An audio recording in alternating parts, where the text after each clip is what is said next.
यह एक ठंडी बारिश भरी रात थी। देहरादून की सड़कों पर पानी की धाराएं बह रही थीं और आसमान में बादल गरज रहे थे। माया अपने घर के बरामदे में खड़ी थी, बाहर की बारिश को देखते हुए। उसका दिल भारी था। पिछले कुछ महीनों में उसकी जिंदगी ने ऐसा मोड़ लिया था जिसकी उसने कभी कल्पना भी नहीं की थी। वह अपने कमरे में लौटी और बिस्तर पर बैठ गई। उसने अपने बच्चों रिया और विवान को उनके कमरे में सुला दिया था। दोनों बच्चे शांति से सो रहे थे, मानो बाहर की हलचल का उन पर कोई असर नहीं था। लेकिन माया का मन शांत नहीं था। उसका पति अर्जुन आज फिर देर से घर लौटा था। वह एक बड़े होटल व्यवसायी थे और उनकी जिंदगी में काम हमेशा पहले आता था। माया को लगता था कि वह सिर्फ बच्चों की जिम्मेदारी के लिए इस शादी में थी, न कि अर्जुन के दिल में जगह बनाने के लिए। उनकी शादी एक समझौता थी। अर्जुन की पहली पत्नी नंदिनी की मृत्यु एक कार दुर्घटना में हो गई थी। उस हादसे ने अर्जुन को तोड़ दिया था। नंदिनी के जाने के बाद बच्चों को मां की जरूरत थी और माया, जो नंदिनी की बचपन की दोस्त थी, ने बच्चों के लिए ये रिश्ता स्वीकार कर लिया।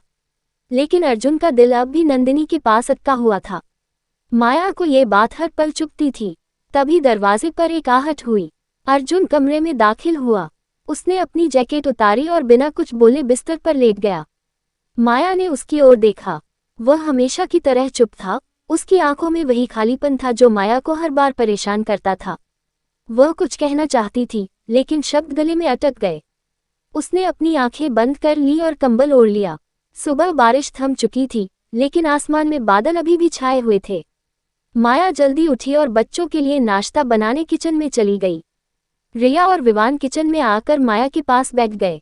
मम्मी, आज हम पार्क जाएंगे? विवान ने मासूमियत से पूछा।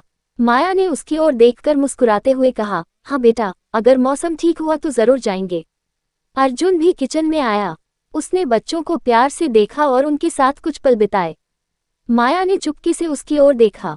वह बच्चों के साथ हंस रहा था, लेकिन उसकी नजरें माया से नहीं मिली। माया का दिल फिर से भारी हो गया। उसी दिन शाम को माया की दोस्त काव्या घर आई। काव्या हमेशा माया का हौसला बढ़ाती थी। माया, तुम इतना क्यों सोचती हो?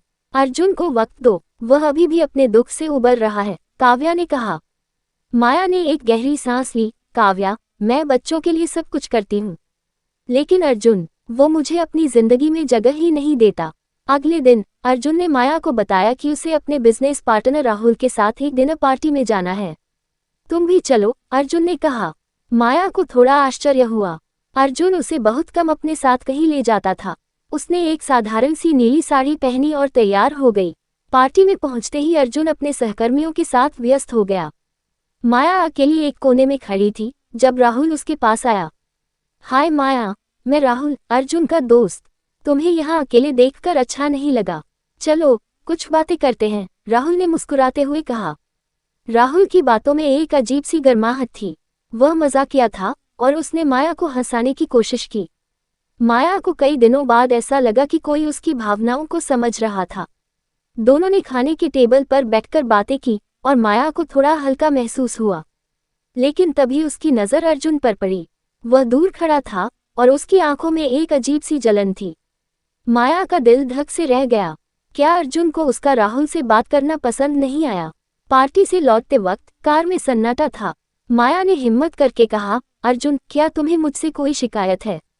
अर्जुन ने एक ठंडी नज़र से उसकी ओर देखा और कहा, माया, तुम मेरे बच्चों की माँ हो।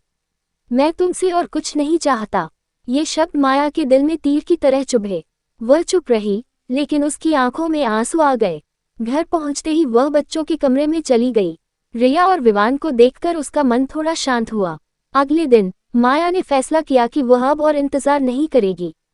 वह बच्चों के लिए सब कुछ करेगी, लेकिन अपनी खुशी को भी महत्व देगी। उसने काव्या को बुलाया और एक छोटा सा कैफे खोलने की योजना बनाई। माया को हमेशा से खाना बनाने का शौक था और वह अब अपने इस शौक को एक नया रास्ता देना चाहती थी। कुछ महीनों बाद माया का कैफे देहरादून में मशहूर हो गया। उसने अपनी मेहनत से एक नई पहचान बनाई। अर्जुन ने भी धीरे धीरे माया की मेहनत को सराहना शुरू किया। एक दिन जब माया कैफे में व्यस्त थी अर्जुन वहां आया। उसने माया की ओर देखा और कहा, माया, मुझे तुम पर गर्व है। शायद मैंने तुम्हें वो प्यार नहीं दिया जो तुम डिजर्व करती हो, लेकिन मैं कोशिश करूँगा। माया ने उसकी ओर देखा और मुस्कुराई। उसका दिल अब हल्का था। वह जानती थी कि यह एक नई शुरुआत है और शायद इस बार अर्जुन का दिल भी उसके लिए खुल जाएगा।